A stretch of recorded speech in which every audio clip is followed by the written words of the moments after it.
Punch me in the skin, you coppers! No, I'm just kidding. I'm just fooling around. It's me, the media guy here. Today I'm here to share my thoughts on Lethal Weapon 2. Now here's a funny thing about this. I never actually grew up with any of the Lethal Weapon movies. In fact, I'm not even sure how many Lethal Weapon movies are there. If there's like 2 or 3 of these movies. The only time I was aware about Lethal Weapon at some point was the fact that it was referenced as Lethal Weapon Babies and Looney Tunes Back in Action. And I'm guessing that's one nutty way to be familiar with the movies. Even though I didn't grow up with the Lethal Weapon movies or see anyone else on YouTube talk about them. But I guess it didn't hurt for me to check out this movie before. And yes, I know it's a little bit unusual for me to watch the sequel and share my thoughts on it first, instead of checking out the first movie and do the same thing. But like I said, I didn't know much about the Lethal Weapon movies growing up. But hey, it doesn't hurt for me to check out this movie. So you might be wondering what this movie is all about. Well, don't worry, there's always a description on every VHS tape and DVD that I own. The magic is back. Buddy Cops Riggs, played by Mel Gibson, and Murtaugh, played by Danny Glover, are off and running, trying to keep a key witness of themselves in Lethal Weapon 2. It's been 2 years since we caught up with this battle-hardened pair. Murtaugh is still the family man. Riggs is still the reckless man without a family. But now he counts the odds before plunging into a seemingly impossible situation. Oh boy. He cracks some more jokes too. I thought in this film I could take Riggs in a slightly different direction and maybe have some fun, Gibson says. Fun it is, and exciting for the breathless opening chase through the streets of LA to its raging gun battle finale. In between, there's a 6-story platinum from a window, a booby-trapped toilet. Talk about a crappy situation. Ha! A Houdini-like underwater escape and more power-packing thrills.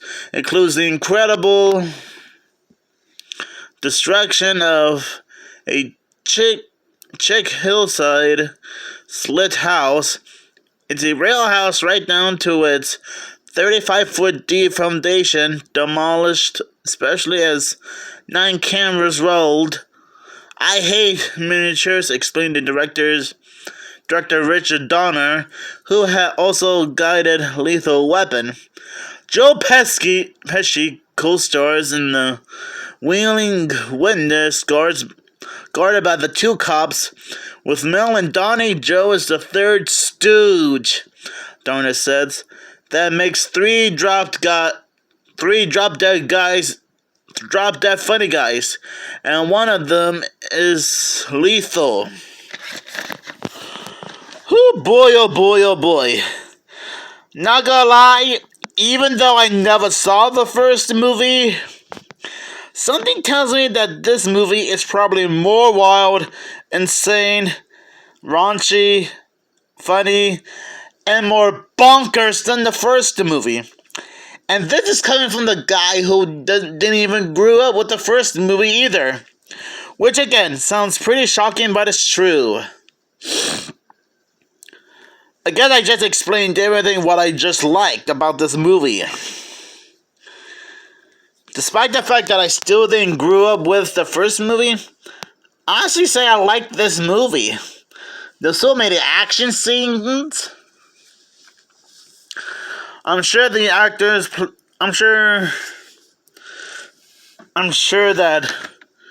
Mel Gibson and Danny Glover are funny guys, and I'm sure they've been in other movies before and after the Lethal Weapon movies.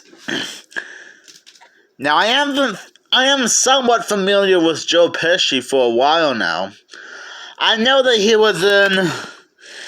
was in the first and second Home Alone movies. And I do know that he was in one of the Sesame Street 25th anniversary specials back in 1994, which was like 31 years ago.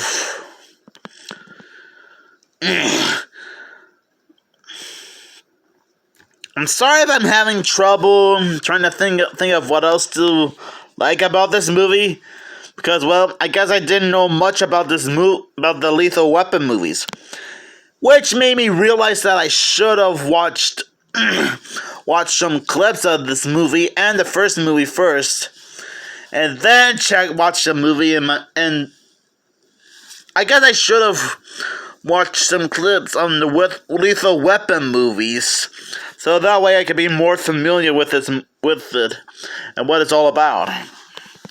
But other than that, I find this movie to be pretty charming and hilarious, especially for a buddy cop movie. And I guess for Richard Donner, who is a director, I think I'm somewhat familiar with him.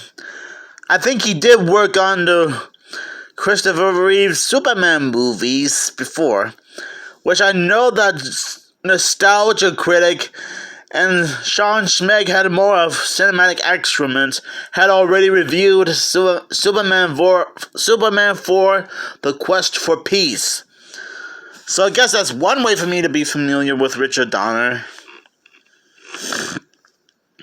Now, I don't know what the rest of the cast and crew members of this movie are doing right now after they worked on the Lethal Weapon movies. I'm sure they're working on other movies and TV shows in their career, depending on what they're doing. Especially Mel Gibson and Danny Glover.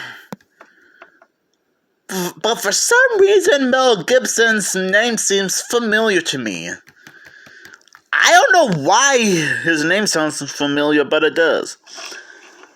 But anyways, I'm sorry if I couldn't think of anything else to say, but I guess I could still enjoy this movie all over and over again, even if I still didn't watch the Lethal Weapon movies in general.